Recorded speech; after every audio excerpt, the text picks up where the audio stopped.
तो hello friends, welcome back to my channel. और friend, आज की वीडियो सीरीज में हम लोग स्टार्ट करने वाले हैं हमारे इंजीनियरिंग फिजिक्स के अगले मॉड्यूल को। अगला मॉड्यूल जिसका नाम है इंट्रोडक्शन टू सॉलिड्स, यानी सॉलिड्स से रिलेटेड कुछ टर्म्स है जो इस यूनिट के अंदर हमें पढ़ने हैं। लेकिन इससे प्रीवियस लेक्चर में हम लोगों ने दो यूनिट को अच्छी तरीके से कवर अप कर लिया है। तो मेनली इस वीडियो को बनाने का, इन वीडियोस को बनाने का मेन पर्पस ये है कि बेसिक बेसिक फंडामेंटल आपका क्लियर हो जाए। यानी इस बुक के रेफरेंस से आप कौन कौन सी चीजों को देखेंगे, कौन कौन सी चीजों को पढ़ेंगे, वो बेसिकली जरूरी है। उसी के रिगार्डिंग ये वीडियो सीरीज बनाए जा रहे हैं और कहीं ना कहीं बेसिक अंडरस्टैंडिंग आपके लिए हो जाएगी। और इन वीडियोस को अगर आप फॉलो कर लेते हैं तो आपका सेमेस्टर की तैयारी बिल्कुल बेहतरीन हो जाएगी, कोई दिक्कत परेशानी नहीं होगी। एक्स्ट्रा किसी भी चीजों को पढ़ने की जरूरत नहीं है आपको। ओके, तो स्टार्ट करते हैं हम लोग वीडियो सीरीज को। बिल्कुल बेसिक तरीके से हम लोग स्टार्ट करेंगे। सबसे पहला आपका जो इसके अंदर टॉपिक आता है वो आता है आपका free electron theory of metals. ये क्या होते हैं, क्लियर? या फिर कई जगहों पे इस तरीके से भी क्वेश्चन पूछ देता है कि prove that sigma is equal to N E square torque divided by M in the conductor specimen, where जो आपका सिग्मा है वो कंडक्टिविटी है और जो टॉर्क है वो रिलैक्सेशन टाइम है। ये आपका ई एंड एम क्या है, आपके मास ऑफ इलेक्ट्रॉन और मास ऑफ चार्ज है। ओके, तो ये बेसिकली होता क्या है, तो इसके रिगार्डिंग ये जो कंसीडर्ड फिगर है, फिगर आपके सामने दिया हुआ है।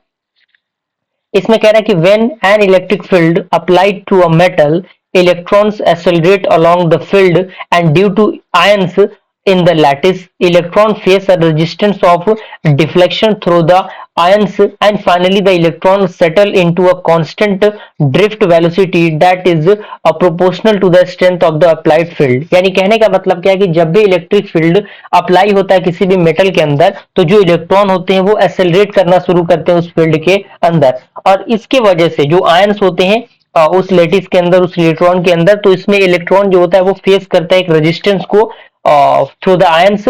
एंड ये जो इलेक्ट्रॉन होता है वो सेटल डाउन होते हैं एक कांस्टेंट ड्रिफ्ट वेलोसिटी के रूप में। और ये जो पोटेंशियल होता है to the strength of apply field, यानी ये जो अप्लाइड फील्ड के स्ट्रेंथ होते हैं उन पे कैरी करता है, डिपेंड करता है। अब इसी के अंदर अगला पैराग्राफ है कि valence electrons are completely detached from the atoms and are separately and are responsible for the conduction in metals। यानी जब आपका वैलेंस इलेक्ट्रॉन कंप्लीटली डिच्ड होगा उस एटम्स में, तो जो आपका रिस्पॉन्सिबल होगा वो किसके लिए होगा, कंडक्शन इन मटेरियल के लिए होगा। And electrons are free to move throughout the lattice and do not bound with any particular atoms और lattice, whereas ions are capable of vibrating about their individual lattice but are not free to move from one lattice to the another lattice। यानी जो electron free होगा, जो move करेगा through out the lattice, वो bound नहीं करेगा किसी भी एक पार्टिकुलर एटम को और लैटिस को। जहां पे जो भी आयंस हो वो कैपेबल हो वाइब्रेट करने के लिए उस इंडिविजुअल लैटिस साइड से, और but are not free to move from one lattice to another lattice, यानी वो एक लैटिस से दूसरे लैटिस में मूव नहीं कर सकता। अब ये जो इलेक्ट्रॉनिक जो आपका इलेक्ट्रिक फील्ड है अप्लाई होता है, तो जो उसमें मोशन इलेक्ट्रॉन होता है उनके पास दो कंपोनेंट होता है। पहला होता है कि random motion depending upon the temperature, यानी जो रैंडम मोशन होगा वो डिपेंड करेगा किस पे, टेम्परेचर पे। And directed motion determined by the electric field polarity. जैसे कि आप इस फिगर के अंदर देख सकते हैं, फिगर का कंसीडरेशन बेहद जरूरी है, क्योंकि किसी भी एग्जामिनेशन में अगर किसी भी टॉपिक के अंदर आपको फिगर है तो उस फिगर का एक्सप्लेनेशन बेहद जरूरी है। तो ये उसके डेरिवेशन है, डेरिवेशन आप यहाँ पे देख सकते हैं। डिफरेंशिएशन अगर आपको अच्छी तरीके से आता है तो आप इसके डिफरेंशिएशन को बिल्कुल अच्छी तरीके से कर सकते हैं, क्योंकि बहुत ही बिगिनर लेवल का ये डिफरेंशिएशन है और सारे फंडामेंटल्स यहाँ पे दिए गए हैं, आप इनको अच्छी तरीके से देख के समझ सकते हैं। ओके, अगला आपका टॉपिक आता है बैंड थ्योरी ऑफ सॉलिड। ये क्या होता है, ये किस तरीके से वर्क करता है, तो ये इतना लंबा चौड़ा पैराग्राफ आपके सामने दिया गया है, तो इसको हम लोग पढ़ने की कोशिश करते हैं कि आखिर इसके अंदर क्या अंडरस्टैंडिंग है। तो इसमें कह रहा है कि on the basis of the classical free electron theory, electrical conduction can occurs in a solid if the free electron are available. यानी जो आपके क्लासिकल फ्री इलेक्ट्रॉन थ्योरी है उस पे जो इलेक्ट्रिकल कंडक्शन है वो अकर होगा कब, उस सॉलिड के अंदर जब फ्री इलेक्ट्रॉन अवेलेबल होगा उस कंडीशन में। And on other hand according to the band theory, यानी बैंड थ्योरी के अनुसार आप क्या कीजिएगा, इन पैराग्राफ्स को ब्रेक करके पॉइंट के रूप में लिख लीजिएगा। यानी जो एरो देके पॉइंट आप बनाते हैं उस पॉइंट के अकॉर्डिंग आप लिख लीजिएगा, ताकि आपको बड़ा पैराग्राफ ना दिख के छोटा पैराग्राफ दिखेगा और चीजों को याद करने में भी आपको आसानी होगी। ओके, तो इसके अंदर कह रहा है कि on the other hand according to the band theory, electrical conduction can take place in a solid only. यानी अगर हम अदर भाषा में इसे कहें तो जो बैंड बैंड थ्योरी है उसके अनुसार जो इलेक्ट्रिकल कंडक्शन है वो प्लेस को कैरी करेगा सॉलिड में कब, जब if a good number of free electron are present, यानी जब एक good number of free electron present हो। सेकंड आपका vacant levels are available immediately above the occupied energy level, यानी जो वैकेंट लेवल हो वो अवेलेबल हो इमीडिएटली, जो वो अबव ऑक्यूपाइड एनर्जी लेवल है उसके अकॉर्डिंग। उसका बाद अगला पॉइंट कह रहा है कि free electrons can absorb energy from the current source only if there are unoccupied energy level nearby, यानी जो आपके फ्री इलेक्ट्रॉन होंगे वो ऑब्जॉर्व करेंगे एनर्जी को फ्रॉम द करंट सोर्स, कब, जब आपका देयर आर अनऑक्यूपाइड यानी कोई भी अनऑक्यूपाइड एनर्जी लेवल हो उसके आसपास, उस कंडीशन में। and on gaining energy they jump into the empty level giving the rise to an electric circuit, यानी जब आपका एनर्जी गेन होगा तो वो जंप करेगा कि एम्प्टी एनर्जी लेवल में, और उस कंडीशन में जो इलेक्ट्रिक करंट होगा वो जनरेट हो जाएगा, उस कंडीशन में हो जाएगा। and it describes that a partially filled band is required for causing the electrical condition, और इसके अंदर कुछ फिगर्स का रिप्रेजेंटेशन है, जैसे हाफ फील्ड कंडक्शन बैंड क्या होता है वो आपके सामने दिया गया है, और जो एम्प्टी अपर बैंड ओवरलैप और बैलेंस बॉन्ड है ये आपके सामने दिया गया। तो ये दोनों फिगर काफी ज्यादा जरूरी है क्योंकि डायरेक्टली एग्जामिनेशन में ये फिगर के अकॉर्डिंग चीजों को पूछे जाते हैं। तो ये दोनों फिगर आप स्किप कर सकते हैं, उन्हीं दोनों फिगर को अगर आप अटैच कर लेंगे तो आपका काम बन जाएगा, कोई दिक्कत परेशानी उसके अंदर नहीं होगी। और ये आप एनर्जी जो गैप होते हैं उनके अकॉर्डिंग भी इस टॉपिक को आप देख सकते हैं। ओके, अगला आपका है कि write a short note on the Fermi Dirac statistical distribution function. ये भी काफी इंपॉर्टेंट टॉपिक है, लेकिन ये उतना इंपॉर्टेंट टॉपिक नहीं है जितना एग्जामिनेशन पॉइंट ऑफ व्यू से, क्योंकि बहुत कम ही एग्जामिनेशन में ये देखने को मिलता है। लेकिन ऑल दो अगर आप इसको स्किप भी कर देते हैं तो कोई दिक्कत नहीं है, तो मैं रिकमेंड यही करूंगा कि आप इसको स्किप कर दें, क्योंकि चीजों को ज्यादा लेके चलने से बेहतर है कि आप कम चीजों को याद करें, कम चीजों को लिखें, ताकि आपका जो नोट्स है वो भी शॉर्ट रहे और जो अंडरस्टैंडिंग है बेसिक वो भी क्लियर हो सके। क्योंकि अभी आप फर्स्ट ईयर में अगर आप कहीं ना कहीं उन चीजों को अप्लाई करने की कोशिश करेंगे तो कहीं ना कहीं आपके लिए फायदेमंद रहेगा वो सारी चीजें। तो आप उनको देख सकते हैं, यहाँ पे ये फिगर है, आप इसको स्किप कर सकते हैं, मैं बताते जाऊंगा, क्योंकि इस बुक को पढ़ने का मेन तरीका आपको पता होना चाहिए। आपके पास जरूर ये बुक होगा लेकिन इसका तरीका आपके पास नहीं होगा तो चीजें बेकार है कि नहीं। तो ये चीजें हैं जो कि आपके लिए जरूरी है। तो यहाँ पे आपका जो आता है वो आता है Fermi direct distribution function for an insulator, इसको भी आप स्किप कर सकते हैं। हाँ, अब यहाँ पे आता है कि आप सेमीकंडक्टर से क्या समझते हैं, सेमीकंडक्टर क्या होता है, इंटरेक्सिव सेमीकंडक्टर क्या होता है, एक्सटेंसिव सेमीकंडक्टर क्या होता है, ये जानना आपके लिए जरूरी है। तो इसमें कह रहा है कि the material whose electrical properties lies between those conductor and insulator are known as semiconductor, यानी वैसे मटेरियल जिनका इलेक्ट्रिकल प्रॉपर्टी किसके किसके बीच में हो, कंडक्टर और इंसुलेटर के बीच में हो, वो क्या कहलाते हैं, सेमीकंडक्टर कहलाते हैं। अगर हम एग्जांपल की बात करें तो आपका जो जर्मेनियम है जीई, जिसे हम लोग रिप्रेजेंटेशन करते हैं, सिलिकॉन जिसे एसआई हम लोग एसआई से रिप्रेजेंटेड करते हैं, गैलियम आर्सेनाइड जिसे हम लोग जीएएस से रिप्रेजेंटेड करते हैं, एंड कैल्शियम सल्फाइड जिसे हम लोग सीडीएस से रिप्रेजेंटेड करते हैं, और जो लेड जो आपका टेलुराइड है, ये सारे एग्जांपल्स हैं किसके, आपके सेमीकंडक्टर के। ओके, अब यहाँ पे अगला पॉइंट इसी के अंदर कह रहा है कि in terms of energy bond the semiconductor में be defined as those materials which at room temperature, यानी जो टर्म एनर्जी बाउंड है उस सेमीकंडक्टर के अकॉर्डिंग वो डिफाइंड कब होगा, किसी भी एक रूम टेम्परेचर के लिए, जब जो पार्शियली फिल्ड कंडक्शन बैंड हो उस कंडीशन में, पार्शियली फिल्ड बैलेंस बाउंड हो उस कंडीशन में, and a very narrow energy gap, यानी एनर्जी गैप यानी ईजी जो है वो काफी कम होना चाहिए, उस कंडीशन में वो अप्लाई होगा। अगला पॉइंट कह रहा है कि in semiconductor at absolute zero temperature, यानी जीरो टेम्परेचर के आसपास सेमीकंडक्टर के अंदर there are no electron in the conduction band and the valence band is completely filled, यानी सेमीकंडक्टर के अंदर एब्सोल्यूट जो जीरो टेम्परेचर होता है उस पे कोई भी इलेक्ट्रॉन उस कंडक्शन बैंड के अंदर और वैलेंस बैंड के अंदर कंप्लीटली फिल्ड नहीं होगा। और यही कारण है कि 10 semiconductor behave like a perfect insulator, यानी यही सेमीकंडक्टर जो है वो एक परफेक्ट इंसुलेटर की तरह वर्क करता है, और इसका जो तापमान होता है वो 0 केल्विन के इक्वल होता है। And however as the temperature is increased the width of energy gap reduces, यानी जब आपका टेम्परेचर इंक्रीज होगा तो width of energy gap क्या होगा, वो रिड्यूस होगा, और consequently some of the electrons jump into the conduction band and the semiconductor shows some conductivity, यानी उस कंडीशन में जो कुछ इलेक्ट्रॉन जंप करेंगे उस कंडक्शन बैंड के अंदर, और जो सेमीकंडक्टर होगा वो शो करेगा कुछ कंडक्टिविटी को, एंड इट इज दस obvious the conductivity of semiconductor increase with increasing the temperature, यानी जैसे जैसे टेम्परेचर बढ़ेगा वैसे वैसे जो आपका सेमीकंडक्टर की कंडक्टिविटी होगी वो भी क्या होगी, बढ़ेगी। अब अगला आपका आता है इंट्रिंसिक सेमीकंडक्टर क्या होता है, क्योंकि ये सेमीकंडक्टर का टाइप है। जैसे एक्सट्रिंसिक और इंट्रिंसिक सेमीकंडक्टर, यानी जो आपका ये टॉपिक है इंट्रिंसिक, तो आप क्या कीजिएगा, हेडिंग बनाइएगा सेमीकंडक्टर के नाम से और टाइप्स लिखिएगा, टाइप ऑफ सेमीकंडक्टर, उसमें एक नंबर आप लिखिएगा इंट्रिंसिक सेमीकंडक्टर, दूसरा आप लिखिएगा एक्सट्रिंसिक सेमीकंडक्टर। और इंट्रिंसिक और एक्सट्रिंसिक जो सेमीकंडक्टर है उसके अंदर आप इस पॉइंट्स को जरूर लिखिएगा। तो इंट्रिंसिक सेमीकंडक्टर क्या होता है, तो इसमें सबसे पहला पॉइंट कह रहा है कि semiconductor which is in its extremely pure form is known as intrinsic और प्योर सेमीकंडक्टर, यानी वैसा सेमीकंडक्टर जो एक प्योरेस्ट फॉर्म में होता है उसे हम लोग इंट्रिंसिक सेमीकंडक्टर या फिर प्योर सेमीकंडक्टर भी कहते हैं। और जो नेचर होता है सेमीकंडक्टर का is such as the even small amount of certain impurities can change their electrical properties drastically, यानी जो नेचर होंगे होंगे सेमीकंडक्टर के वो काफी स्मॉल अमाउंट को कैरी करेंगे। अगर कुछ इंपॉर्टेंट इम्प्यूरिटीज रहेंगी तो उसको इग्नोर कर देगा।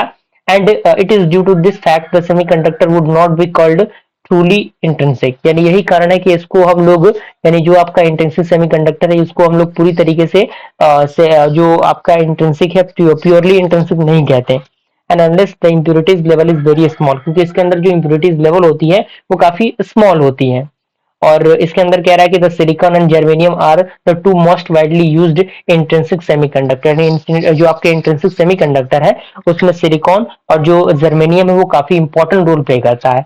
अब आपका आता है एक्सट्रिंसिक सेमीकंडक्टर, तो इसमें वही, इसमें तो इम्प्यूरिटीज नहीं होती लेकिन इसमें इम्प्यूरिटीज होगी, यानी जब किसी भी इम्प्यूरिटीज उस सेमीकंडक्टर में होगा तो उसको हम क्या कहेंगे, एक्सट्रिंसिक सेमीकंडक्टर कहेंगे। तो यहाँ पे दिया है कि when a small quantity of impurities is mixed in a pure or intrinsic semiconductor the conductivity of semiconductor increases, यानी जब किसी प्योरेस्ट फॉर्म ऑफ सेमीकंडक्टर में हम किसी इम्प्यूरिटीज को मिलाते हैं तो उस कंडीशन में वो भी क्या होगा, इम्प्योर हो जाएगा। तो वो जो इम्प्यूरिटीज होगी जो उसकी वो भी क्या होगी, बढ़ेगी। तो such as an impure conductor is called as extrinsic semiconductor, यानी ये जो इम्प्यूरिटीज होती है सेमीकंडक्टर की इसी को हम लोग क्या कहते हैं, एक्सट्रिंसिक सेमीकंडक्टर कहते हैं। और the conductivity of resultant crystal depend upon the nature and the quantity of impurity added, यानी जो कंडक्टिविटी होता है रिजल्टेंट क्रिस्टल का वो डिपेंड करता है किस पे, नेचर एंड क्वांटिटी पे, उस इम्प्यूरिटी जो एडेड होती है उस पे।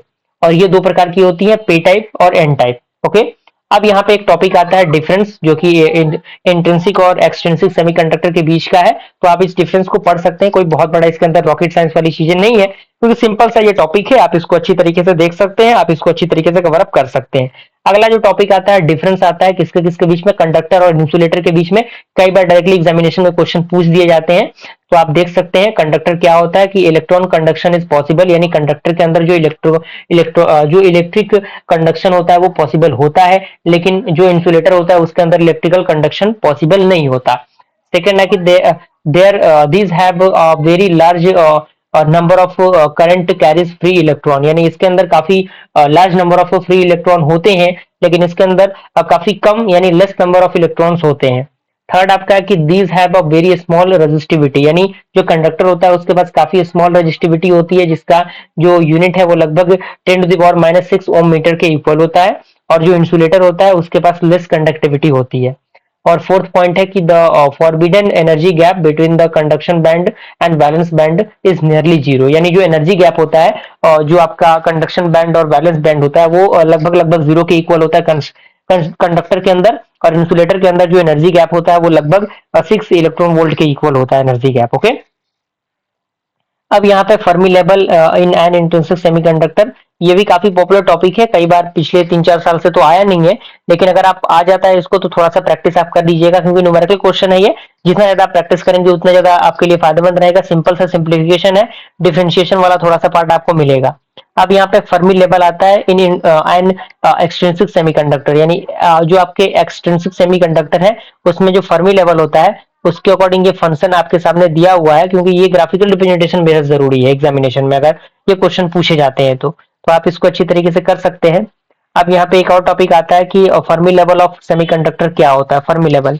तो चूंकि हमने अभी क्वेश्चन में डिस्कस किया क्वेश्चन नंबर 11 और 12 में, तो सॉरी 12 और 13 में, तो आप उसको देख सकते हैं। अब यहाँ पे एक, चूंकि हमने अभी एक्सटेंसिव सेमीकंडक्टर को डिस्कस किया, जिसमें हमने देखा था कि पी टाइप सेमीकंडक्टर होता है और एन टाइप सेमीकंडक्टर होता है। तो एन टाइप और पी टाइप सेमीकंडक्टर होता क्या है, तो यहाँ पे आप देखिए, कह रहा है कि when a small amount of pentavalent impurity is added to a pure semiconductor is known as N type semiconductor. यानी जब कोई small amount of pentavalent, penta यानी अगर आपने एक्टो फेम्टो पिको नैनो एक्टो, ये सारी जो फंडामेंटल्स होते हैं, अगर आपने उन्हें पढ़ा होगा तो पेंटा वहां पे आपको देखने को मिला होगा। अगर वो इम्प्यूरिटी ऐड की जाती है किसी सेमीकंडक्टर के अंदर, तो उस प्रकार के इम्प्यूरिटीज को एन टाइप सेमीकंडक्टर हम लोग कहते हैं।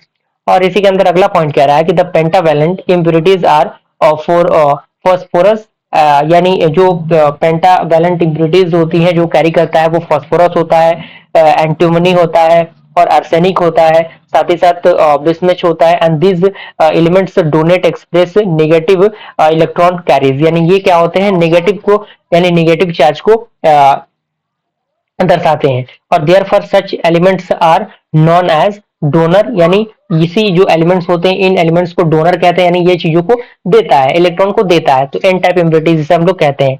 और प्योर यानी पी टाइप सेमीकंडक्टर क्या होता है, तो इसमें कह रहा है कि when a small amount of trivalent impurity is added to a pure semiconductor, यानी जब कोई स्मॉल अमाउंट में ट्रिवेलेंट इम्प्योरिटी ऐड होती है किसी प्योर सेमीकंडक्टर में, तो वो क्या कहलाता है, पी टाइप सेमीकंडक्टर कहलाता है। एंड द ट्रिवेलेंट इम्प्योरिटीज जिसमें आपका आता है gallium, indium and aluminium, boron etcetera, ये सारी चीजें जो है वो ट्रिवेलेंट इम्प्योरिटीज कैरी करती हैं। And these element make available positive charge carries because they create holes and which can accept the electron, यानी ये क्या करते हैं, पॉजिटिव चार्ज को देते हैं, क्योंकि ये क्या करते हैं, एक होल को क्रिएट करते हैं, और यही कारण है कि ये एक्सेप्ट करता है इलेक्ट्रॉन को। और therefore such elements are known as and as accepted P type impurities. तो आप इस फिगर के अंदर देख सकते हैं, फिगर में रिप्रेजेंटेशन आपको देखने को मिल जाएगा। अब यहाँ पे आता है कि explain the formation of N type of semiconductor. तो यहाँ पे एन टाइप ऑफ सेमीकंडक्टर का फॉर्मेशन आपके सामने दिया हुआ है, आप उसको देख सकते हैं। अगर आप एन टाइप सेमीकंडक्टर आप लिख रहे हैं, तो उसके अंदर आप क्या कर सकते हैं, इस फिगर को बना सकते हैं, क्योंकि यहाँ पे पॉजिटिव चार्ज दिया हुआ है एन टाइप सेमीकंडक्टर का। और यहाँ पे आप क्या कर सकते हैं, पी टाइप सेमीकंडक्टर यहाँ पे आप बना सकते हैं। पी टाइप सेमीकंडक्टर का जो फॉर्मेशन है यहाँ पे दिया गया है। तो आप इन छोटे छोटे जो टर्म्स हैं उन पे थोड़ा सा ध्यान दीजिए, और बड़े बड़े टर्म्स पे आप लोग बचने की कोशिश कीजिए, क्योंकि बड़े टर्म्स को याद कर पाना भी थोड़ा सा मुश्किल है और चीजों को एक्सप्लेन करना भी थोड़ा सा मुश्किल है। और जो जो पार्ट मैं बताऊंगा वही पार्ट आपको कवर अप करना है इस चीज के अंदर। Density of state in brief, तो ये भी काफी इंपॉर्टेंट टॉपिक है, आप इस टॉपिक को अच्छी तरीके से कवर अप कर सकते हैं। तो इसमें कह रहा है कि discuss the density of state in brief. तो इसमें कह रहा है कि the density of state can be defined as the number of electronic state per unit energy range, यानी जो डेंसिटी होता है किसी भी स्टेट का, वो डिफाइन किया जा सकता है नंबर ऑफ इलेक्ट्रॉनिक स्टेट से, जो पर यूनिट एनर्जी रेंज के बीच में होगा। और इसका एक फॉर्मूला होता है En is equal to H square divided by 2m into N divided by 2l का होल स्क्वायर। Start clear. और इसको अगर हम डिफरेंशिएट करेंगे, तो डिफरेंशिएशन के बाद हमें क्या मिलेगा, D of En is equal to H square divided by 2m into 2 into N divided by 2l into D N divided by 2l होगा। और ये उसका एक फिगर है, फिगर का रिप्रेजेंटेशन बेहद जरूरी है। तो यहाँ से हम उसको क्या कर सकते हैं, थोड़ा सा एक्सप्लेन कर सकते हैं। तो ये आपका एक्सप्लेन हो जाएगा। ये इसको 20 नंबर क्वेश्चन को आप स्किप कर दीजिएगा, कोई दिक्कत इसमें नहीं होगी। स्किप करने में कोई इसमें परेशानी और हर्ज की चीजें नहीं होंगी, तो आप उसको कर सकते हैं। इसको भी आप स्किप कीजिएगा, मैं बता रहा हूं। अब ये देखिए, ये जो न्यूमेरिकल क्वेश्चन आपके सामने देखने को मिल रहा है, न्यूमेरिकल क्वेश्चन को आपको अच्छी तरीके से प्रैक्टिस करना है, क्योंकि न्यूमेरिकल क्वेश्चन का प्रैक्टिस करना ही आपके लिए बेहद जरूरी है। क्योंकि अगर एग्जामिनेशन में लेवल बढ़ता है, तो लेवल बढ़ने की कंडीशन में अगर आपने न्यूमेरिकल क्वेश्चन को अच्छी तरीके से तैयार कर रखा है, तो न्यूमेरिकल क्वेश्चन की तैयारी आपके लिए बेहद जरूरी हो जाएगी। उस कंडीशन में आप न्यूमेरिकल क्वेश्चन को भी अटैच जो सॉल्व है वो कर सकते हैं। अब हम अगले पार्ट की तरफ मूव करेंगे। यूनिट नंबर थर्ड का ही अगला पार्ट है जो है आपका, जिसमें हम लोग जानेंगे कि ब्लोच थ्योरम क्या होता है for the particles in periodic potential, और जो आपका कॉर्निंग पैनिंग मॉडल होता है for the no derivation and origin of energy band, ये क्या होता है, इसको हम डिस्कस करेंगे। तो यहाँ पे आप देख सकते हैं, यहाँ पे जो फॉर्मेशन है वो दिया गया है, आप इस फॉर्मेशन को अच्छी तरीके से देख सकते हैं। कह रहा है कि the description of the electron, यानी जो ब्लोच थ्योरम होता है for the particle in a periodic potential क्या है, ये देखते हैं हम लोग। कह रहा है कि the description of the electron in the periodic material has to be although through the Schrodinger equation, यानी स्क्रोडिंगर इक्वेशन अगर आपने यूनिट नंबर 1 देखा होगा, यूनिट नंबर 2 अगर आपने देखा होगा, तो कहीं ना कहीं उसके अंदर आपको स्क्रोडिंगर वेव इक्वेशन आपको मिला होगा। तो इस फॉर्मेशन में एक इक्वेशन निकल के आया था, जहां पे u ऑफ r, जैसे कि यहाँ पे दिया हुआ है, रिप्रेजेंटेट करता है किसको, background potential scenes by the electron, यानी जो बैकग्राउंड पोटेंशियल जो होता है उसको जो देखा जाता है इलेक्ट्रॉन के द्वारा वो होता है। और because of the crystalline nature of material, the potential UR has the identical productivity and R as the lattice, यानी UR is equal to U of R plus R। और when the background potential is zero, यानी जब background potential zero हो तो जो electron function होगा for the volume for the volume V के लिए, तो उस कंडीशन में ये फॉर्मेशन बनेगा। और यहाँ पे कुछ और भी चीजें दी गई हैं जो इलेक्ट्रॉन मोमेंटम के रूप में अगर वो चीजें रहेंगी तो इस प्रकार का एनर्जी कंजर्वेशन बनेगा। और ये फिगर और जो फॉर्मूला है वो बहुत ज्यादा जरूरी है, क्योंकि फिगर और फॉर्मूला का ही रिप्रेजेंटेशन बेहद जरूरी होता है वहां पे। और ये थोड़े से डेरिवेशन है उसके अंदर, थोड़ा सा सिंप्लीफिकेशन है, थोड़ा सिंप्लीफिकेशन आप इसको अच्छी तरीके से कर सकते हैं। अब ये टॉपिक काफी इंपॉर्टेंट है जिसे हम लोग क्रोनिंग पैनिंग मॉडल कहते हैं। काफी इंपॉर्टेंट, काफी popular topic friend, directly examination में क्वेश्चन पूछे जाते हैं इससे, तो इसको आपको मिस नहीं करना है। तो इसको हम लोग देखते हैं कि ये बेसिकली क्या होता है। देख के घबराने की जरूरत नहीं है, चीजों को अच्छी तरीके से लिखते चलिए, आप लोग नोट्स बनाते चलिए। तो यहाँ पे कह रहा है कि to explain the behaviour of electron in a solid under a periodic potential, यानी एक्सप्लेन करने के लिए जो भी बिहेवियर होता है इलेक्ट्रॉन को, हमें सॉलिड अंडर पीरियोडिक पोटेंशियल की जरूरत होती है। तो जो क्रोनिग एंड पेनी थे उन्होंने एज्यूम किया that the potential energy of an electron can be represented by periodic array of recurrent potential, जो कि स्टोर्स हो रहे हैं आपके फिगर 3.8 के अंदर। आप देख सकते हैं ये फिगर 3.8 आपके सामने दिया हुआ है। इसके अंदर जो पोटेंशियल डिफरेंशिएट्स है वो यहाँ पे दी गई है, और इसका पार्ट ए भी है, पार्ट बी भी है। आप इसको देख सकते हैं, फिगर का रिप्रेजेंटेशन बेहद जरूरी है। मैं बार बार हर एक वीडियो सीरीज के अंदर यही बात दोहराता हूँ कि अगर किसी टॉपिक के अंदर फिगर मिलते हैं, ग्राफ मिलता है, तो सबसे पहले थ्योरेटिकल पार्ट ना लिख के अगर आप फिगर और ग्राफ कोई बना देंगे तो आपका काम बन जाएगा, क्योंकि फिगर से ही बहुत सारी चीजें एक्सप्लेन हो जाती हैं। ओके, बहरहाल हम इसको देखते हैं कि इसमें कह रहा है कि on this basis Kronig Penney model propose that based model according to, यानी इस मॉडल के अनुसार चीजें क्या होती हैं। इसमें कह रहा है कि each electron in metal is in the electric field produce due to the change distribution of positive ions and remaining electron, यानी जो इलेक्ट्रॉन होते हैं मेटल के अंदर, जो इलेक्ट्रिक फील्ड होता है वो प्रोड्यूस करता है किसकी वजह से, चार्ज डिस्ट्रीब्यूशन की मदद से, जो पॉजिटिव आयंस होते हैं और जो रिमेनिंग इलेक्ट्रॉन्स होते हैं उसके मदद से। और सेकंड है electron is associated with the entire crystal and do not only with an atom, यानी जो इलेक्ट्रॉन होगा वो एसोसिएट होगा इंटायर क्रिस्टल से, और एटम के साथ साथ वो जरूरी नहीं है कि वो होगा। थर्ड आपका electron move in a periodic potential produce by the ion carries and other electron inside the crystal, यानी जो इलेक्ट्रॉन होंगे वो मूव करेंगे एक पीरियोडिक पोटेंशियल में, जिसमें आपके आयंस जो होंगे वो कवर्स करेंगे और अदर इलेक्ट्रॉन जो होंगे उसके इनसाइड में रहेंगे। और यहाँ पे फोर्थ जो पॉइंट है वो भी आपके सामने दिया हुआ है। ओके, आप इन सारी चीजों को देख सकते हैं। इन्फॉर्मेशन को आपको लिखना है, तो अगर आप ये जो आपका फॉर्मेशन दिख रहा है पॉइंट नंबर 8 तक अगर आप चाहें तो इसको लिख सकते हैं, जो कि बेसिकली कंक्लूजन है कि बेसिकली एग्जैक्ट क्रोनिंग जो आपका क्रोनिग पैनिंग मॉडल होता है वो कहता क्या है। तो ये लगभग 8 जो पॉइंट है आप इन सारे पॉइंट्स को लिख सकते हैं। ओके, इसको भी आप यहाँ पर भी आप इसको कर सकते हैं इसको। और ये आपका आता है VI characteristics of PN junction diode and Zener diode. काफी इंपॉर्टेंट टॉपिक, काफी popular topic, PN junction diode और जेनर डायोड। डायरेक्टली एग्जामिनेशन में ये टॉपिक्स पूछे जाते हैं। तो ये बेसिकली होता क्या है, तो पी टाइप और एन टाइप सेमीकंडक्टर को हमने ऑलरेडी डिस्कस किया है। अगर आपने डिस्कस नहीं किया, अगर आपने उन वीडियोस को नहीं देखा, उन टॉपिक्स को कवर अप नहीं किया, तो सबसे पहले आप उन्हीं चीजों को कवर अप कीजिए। यहाँ पे पी टाइप एन टाइप जो जंक्शन डायोड है वो दिया गया है, उसका कंस्ट्रक्शन है। तो आप इस थ्योरेटिकल पार्ट को एक बार पढ़ लीजिएगा। अगर आप पढ़ लेते हैं चीजें समझ में आ जाती है, सही है। अगर नहीं आती है तो कम से कम क्या कीजिएगा, आप लोग इस फिगर को बना लीजिएगा, क्योंकि अगर P type N type conjunction आता है, जो जंक्शन आता है, तो उसमें आपको ये फिगर का रिप्रेजेंटेशन बेहद जरूरी है।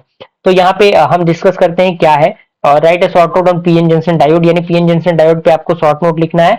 तो यहाँ पे कह रहा है कि we join a piece of N type semiconductor to a piece of p type semiconductor such that the crystal structure remain continuous at the secondary as depicted in figure 3.23। जैसे कि आप देख सकते हैं जब p टाइप सेमीकंडक्टर को n type semiconductor से जोड़ा जाता है, जैसे कि आप यहाँ पे देख सकते हैं, ये सर्किट सिंबल है, ये ग्राफिकल सिंबल है। तो दोनों सिंबल पीएन जंक्शन डायोड का ही सिंबल है, लेकिन अलग अलग तरीका है जो कि जिससे इसको रिप्रेजेंटेड किया जाता है। तो आप इसको देख सकते हैं। और यहाँ पे कुछ चीजें दी गई हैं।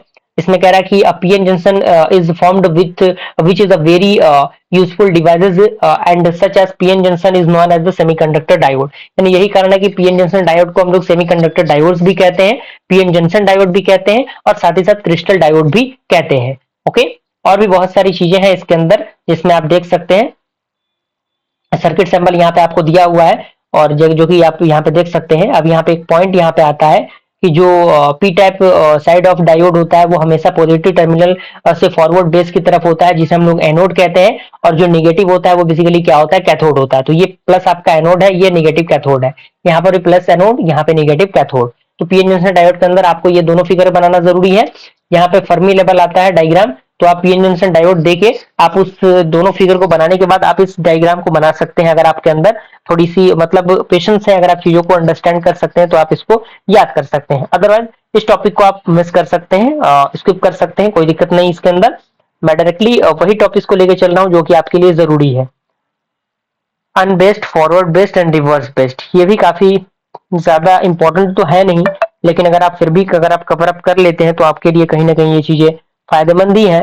कोई घाटे वाली चीजें है नहीं, घाटे की सौदे तो यहाँ पे होने नहीं है, तो आपके लिए फायदेमंद ही रहेगा। और ये आपका फॉरवर्ड बेस्ड जो है वो टाइप का जो सेमीकंडक्टर है वो ये है, तो आप इसको भी अच्छी तरीके से कवर अप कर सकते हैं। बहरहाल जो भी चीजें बताई जा रही हैं उनको अच्छी तरीके से ईमानदारी के साथ आपको कवर अप करना है, कंप्लीट करना है, और सारी चीजें अच्छी तरीके से लेके मैं चल रहा हूँ। और यहाँ पे कुछ और भी चीजें हैं, जैसे जेनर डायोड की हम बात करें तो यहाँ पे जेनर डायोड की अगर हम बात करें तो यहाँ पे देख सकते हैं जेनर डायोड का बेसिकली हम बात करें जेनर डायोड को कई बार वीआई कैरेक्टरिस्टिक्स यानी इन 3 प्रकार से क्वेश्चन पूछे जा सकते हैं कि जेनर डायोड क्या होता है, explain its working with the help of characteristics curve, या फिर इस तरीके से पूछ सकता है कि write a note on Zener diode, या फिर इस तरीके से भी क्वेश्चन पूछ सकता है कि explain the VI characteristics of Zener diode. तो जेनर डायोड बेसिकली होता क्या है, तो इसमें सबसे पहला पॉइंट कह रहा है a Zener diode is a PN junction diode constructed for a definite breakdown voltage. यानी जो जेनर डायोड है एक प्रकार का पीएन जंक्शन डायोड होता है जिसका कंस्ट्रक्टर किसके लिए होता है, डेफिनेट ब्रेकडाउन वोल्टेज के लिए होता है। अब ये क्या होता है, तो इसमें कह रहा है कि the breakdown voltage depends on the doping density in P type and N type semiconductor. यानी जो ब्रेकडाउन वोल्टेज होता है वो डिपेंड होता है किस पे, जो डोपिंग डेंसिटी होता है पी टाइप और एन टाइप सेमीकंडक्टर के लिए उस पे। And if doping is large the breakdown in the reverse bias of the junction is Zener diode breakdown. यानी जब आपका डोपिंग लार्ज होगा तो जो ब्रेकडाउन होगा वो रिवर्स केस में जाएगा, और जो जंक्शन होगा वो जेनर डायोड ब्रेकडाउन करेगा। And if doping is low, यदि जो डोपिंग है वो लो होता है तो इट इज एवलेंच ब्रेकडाउन, यानी उस कंडीशन में जो एवलेंच ब्रेकडाउन होगा वो होगा। And thus by changing the amount of doping Zener diode can constructed for different breakdown voltage. यानी यही कारण है जो changing amount of doping Zener diode होते हैं वो कंस्ट्रक्ट होते हैं डिफरेंट ब्रेकडाउन वोल्टेजेस में। एंड यहाँ पे आप देख सकते हैं जैसे कि ये फॉर्मेशन दिया गया है जेनर डायोड का, और ये ग्राफिकल रिप्रेजेंटेशन है। तो मैं फिर से कहना चाहूंगा इस वीडियो के अंदर कि ग्राफिकल रिप्रेजेंटेशन फिगर अगर किसी भी चीज के अंदर आता है तो सबसे पहले फिगर और ग्राफिकल रिप्रेजेंटेशन ही बेहद जरूरी होता है। तो यहाँ पे कह रहा है the voltage current characteristics curve of a Zener diode is shown by the dotted line in the figure। जैसे कि आप देख सकते हैं इस फिगर में आप देख सकते हैं ये जो ब्रेकडाउन लाइन दिया गया है, रिप्रेजेंटेड किया गया है। एंड इसके अंदर और भी चीजें दी गई हैं कि this is part is nearly parallel to the current axis which implies that the potential difference amount remains the constant even if the current through the Zener diode changes। यानी जब जेनर डायोड का जो current है change होगा तो उस condition में ये भी चीजें क्या होंगी, चेंज होंगी। अगर हम इसके वर्किंग की बात करें तो वर्किंग आप देख सकते हैं, कह रहा है the junction of Zener diode is thin and so a strong electric field is produced even when a low reverse base voltage is applied। यानी जो जंक्शन है जेनर डायोड का वो थिन होगा, तो यही कारण है कि जो स्ट्रॉन्ग इलेक्ट्रिक फील्ड होगा वो प्रोड्यूस होगा जब जो रिवर्स जो बेस वोल्टेज होगा अप्लाई होगा उस कंडीशन में। अगला कह रहा है कि ऑन इंक्रीजिंग द टेम्परेचर, यानी टेम्परेचर को इंक्रीज होने पे जो फॉरबिडन एनर्जी गैप है वो रिड्यूस होगा, और जो जेनर ब्रेकडाउन होगा वो क्या होगा, बिगिन होगा, यानी स्टार्ट होगा to occur a low voltage, उस लो वोल्टेज पे।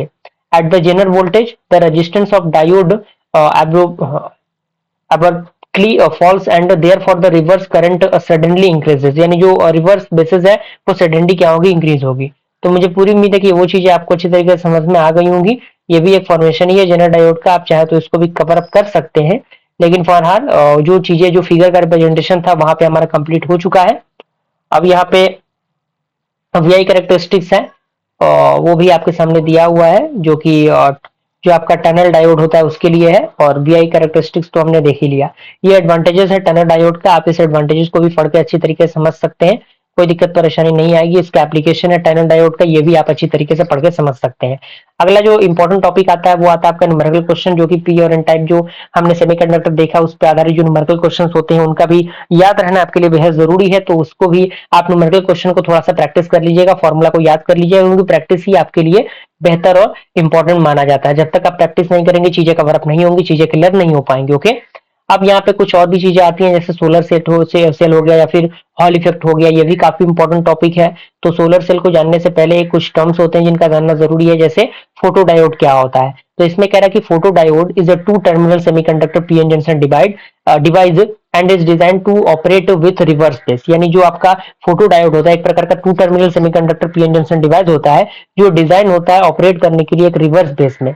और the basic basing arrangement construction and the symbol of devices in figure 3.41। यानी इसमें आप देख सकते हैं जो आर्गुमेंट कंस्ट्रक्शन दिया गया है जो फोटो डायोड है उसका, और ये जो सिंबल है जिससे हम लोग फोटो डायोड को रिप्रेजेंटेट करेंगे वो यहाँ पे दिया गया है। ओके, तो यहाँ पे ये फोटो डायोड का कैरेक्टरिस्टिक्स दिए गए हैं, आप इस कैरेक्टरिस्टिक्स को लिख सकते हैं। और कुछ और भी पॉइंट्स है जिन पॉइंट्स का देखना आपके लिए जरूरी है, तो आप इन पॉइंट्स को अच्छी तरीके से पढ़ के समझ सकते हैं। सारे पॉइंट्स पैराग्राफ के रूप में दिए गए हैं। अब कुछ एप्लीकेशंस हैं फोटो डायोड का, तो आप फोटो डायोड के टॉपिक के ही अंदर एक सब टॉपिक बना लीजिएगा जिसके अंदर एप्लीकेशन आप लिख सकते हैं फोटो डायोड का। तो ये एप्लीकेशन आपके सामने दिए गए हैं। अब ये जो टॉपिक है सोलर सेल, काफी इंपॉर्टेंट टॉपिक, काफी पॉपुलर टॉपिक, डायरेक्टली एग्जामिनेशन में शॉर्ट आउट में ही पूछ दिए जाते हैं क्वेश्चन। तो इसमें कह रहा है कि solar cell is a device which is used for converting the radiation energy into the electrical energy। यानी जो रेडिएशन एनर्जी होता है उसको इलेक्ट्रिकल एनर्जी में कन्वर्ट करने के लिए सोलर सेल का यूज किया जाता है। And this cell generate a voltage proportional to electromagnetic radiation. यानी ये जो सेल है वो जनरेट करते हैं एक वोल्टेज प्रोपोर्शनल को फॉर द इलेक्ट्रोमैग्नेटिक रेडिएशन के लिए। And intensity and are called the photo volatile cells because of their voltage generating capabilities. यानी इसके वोल्टेज जनरेटिंग कैपेबिलिटीज के वजह से इस सॉरी इसको हम लोग क्या कहते हैं, जो फोटो वोल्टिक सेल होता है वो इसे कहते हैं। अब इसमें जो सिलिनियम होता है और जो सिलिकॉन होता है वो one of the most widely used materials होते हैं फॉर द सोलर सेल। और इसको आप अच्छी तरीके से यहाँ पे देख सकते हैं, through the gallium arsenide and indium arsenide and cadmium sulphide also used. और ये उसका कंस्ट्रक्शन है, कंस्ट्रक्शन आपके सामने दिया हुआ है, आप इसको अच्छी तरीके से देख के कंस्ट्रक्शन को कंप्लीट कर सकते हैं। पूरा क्रॉस सेक्शनल में भी कंस्ट्रक्शन यहाँ पे दिया गया है। और ये कुछ कैरेक्टरिस्टिक्स हैं इसके, आप इन कैरेक्टरिस्टिक्स को अच्छी तरीके से देख के उसको समझ सकते हैं, कोई दिक्कत परेशानी इसके अंदर आपको नहीं होगी। और यहाँ पे फिल फैक्टर क्या होता है वो भी आपके यहाँ पे सामने दिया हुआ है। तो ये भी उतना इंपॉर्टेंट टॉपिक है नहीं, लेकिन हॉल इफेक्ट जो है वो काफी इंपॉर्टेंट टॉपिक है फ्रेंड। तो हॉल इफेक्ट को आपको अच्छी तरीके से कवर अप कर लेना है, थोड़ा सा कॉपरेट करके आप लोग चलिए। और ये डेरिवेशन बहुत जरूरी है हॉल इफेक्ट के अंदर, तो डेरिवेशन को आप अच्छी तरीके से कर लीजिएगा। और हॉल मोबिलिटी भी पूछ देता है, तो हॉल इफेक्ट से रिलेटेड जितने भी टर्म्स और कंडीशंस हैं वो सारे कंडीशंस आपको देख के जाने हैं, अच्छी तरीके से एग्जामिनेशन की तैयारी आपको करनी है। अब यहाँ पे कुछ पोटेंशियल एप्लीकेशन है फॉर द हॉल इफेक्ट, ये भी आपके सामने दिया हुआ है, आप इसको देख सकते हैं। और ये उसका न्यूमेरिकल क्वेश्चन है, जो कि न्यूमेरिकल क्वेश्चन आधारित इस पे आते हैं। तो इस प्रकार के न्यूमेरिकल क्वेश्चन को थोड़ा सा आपको प्रैक्टिस कर लेना है, क्योंकि प्रैक्टिस बेहद जरूरी है एग्जामिनेशन में। अगर आप देने जा रहे हैं तो प्रैक्टिस का देना आपके लिए बेहद जरूरी है। और मुझे पूरी उम्मीद है कि यूनिट आपको अच्छी तरीके से समझ में आ गया होगा। थोड़ी बहुत चीजें रह गई होंगी तो उसके लिए मैं माफी चाहता हूँ, लेकिन जो भी चीजें प्रोवाइड की जा रही है टू द पॉइंट प्रोवाइड की जा रही है। जल्दी मिलेंगे फ्रेंड्स ऐसे इंटरेस्टिंग वीडियो के साथ, तब तक के लिए थैंक यू।